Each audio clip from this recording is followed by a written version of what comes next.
19세기 이탈리아의 추기경 주세페 메조판티는 역사상 가장 유명한 다국어 구사자 중 한 명으로 알려져 있습니다. 그가 사용할 수 있다고 전해지는 언어는 적게는 30개부터 많게는 70개까지인데요. 놀라운 점은 그가 언어를 배울 때 해외를 많이 다니지 않았다는 점입니다. 그는 언어를 배울 때 책, 그리고 대화, 종교 문헌을 통해서 배웠다고 해요. 당시 메조판티 추기경과 만난 여행자들은 처음 만났는데도 그는 우리의 모국어로 자연스럽게 대화했다라는 기록을 남기기도 하였습니다. 반면 현대에는 논란이 되는 사례도 존재합니다. 대표적으로 아일랜드 출신 언어 유튜버 베니 루이스는 3개월 만에 외국어 말하기라는 콘텐츠로 굉장히 유명해졌습니다. 현지에서 많은 사람들과 외국어로 말하는 모습을 보면서 사람들은 루이스를 다국어 구사자라고 불렀었는데요. 일부 언어학자와 원어민들은 루이스의 언어는 짧은 회화 수준을 벗어나지 못했다라고 비판하기도 하였습니다. 어떤 사람은 간단한 회화만 되어도 다국어 구사자라 하고 어떤 사람은 뉴스와 책까지 읽어야지 다국어 구사자라고 합니다. 과연 우리는 어떤 사람을 다국어 구사자라고 부를 수 있을까요? 그 기준은 무엇일까요? 안녕하세요, 비키라쿤입니다. 오늘은 어떤 사람을 다국어 구사자라고 부를 수 있는지 그 기준에 대해서 함께 나눠보려 합니다.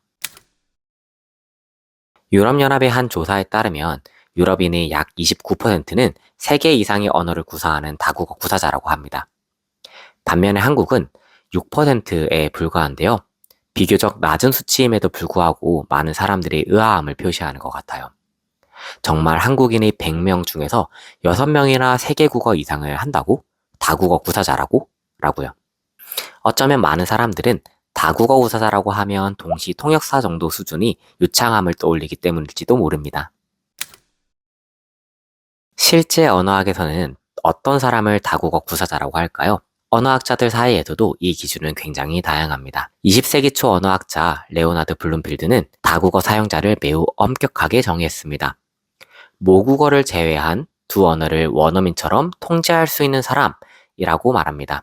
즉, 발음, 표현, 그리고 문화적 자연스러움까지 원어민 수준으로 완벽해야 된다는 점인데요.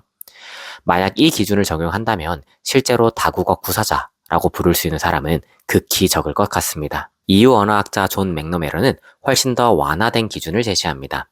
그는 듣기, 읽기, 쓰기, 말하기 중 하나라도 일정 수준 이상이라면 이중언어 사용자라고 했는데요. 즉, 모든 영역을 완벽하게 할 필요는 없다는 것입니다. 현대 언어학에서는 실제 사용을 매우 중요하게 얘기합니다. 대표적인 언어학자로는 프랑스어 그로장과 비비안 쿡이 있습니다. 그로장은 모국어를 제외한 2개 이상의 언어를 실제 삶에서 사용하는 사람을 다국어 구사자라고 하고 있습니다. 여기서 중요한 것은 반드시 완벽할 필요는 없다는 것입니다. 예를 들어 영어 유튜브를 이해하고 일본 드라마를 자막 없이 보고 스페인어로 검색을 하고 일상생활에서 중국 사람과 만났을 때 중국어로 대화한다면 그것은 이미 언어가 삶 속에서 기능하고 있다는 뜻입니다. 비비안 쿵 역시 다국어 사용자를 불완전한 원어민이 아니라 여러 언어 체계를 가지고 있는 독립적인 사용자라고 보아야 한다라고 하였습니다. 현대 언어학에서는 실제 사용을 중요하게 본다고 말씀드렸습니다. 하지만 현실에서는 이 또한 조금 모호하게 주관적으로 다가오게 되는데요. 도대체 어느 정도 해야 실제로 그 사람을 다국어 구사자로 볼 수 있는가에 대한 기준이 조금 애매하기 때문입니다. 그래서 현실에서는 보다 객관적인 기준을 위해서 언어 자격 체계를 활용하곤 합니다. 그중 대표적인 것이 유럽연합 공통언어 표준 등급인 CEFR입니다. 영국, 독일, 노르웨이에서는 CEFR의 B1 등급 이상을 시민권을 취득할 수 있는 최소 자격으로 얘기하고 있기도 해요. 그렇게 저도 다국어 구사자가 되기 위해서 영어, 일본어, 스페인어, 중국어 시험을 볼 때 B1 등급 이상의 시험에 응시했습니다. 조금 더 CEFR에 대해서 구체적으로 말씀드리면 CEFR은 다른 언어 자격증 또한 굉장히 많이 참고하고 있는데요. A1과 A2가 가장 낮은 수준으로 생존 수준에 해당됩니다. B1과 B2는 실질적 의사소통, C1과 C2는 학문 수준에 해당돼요.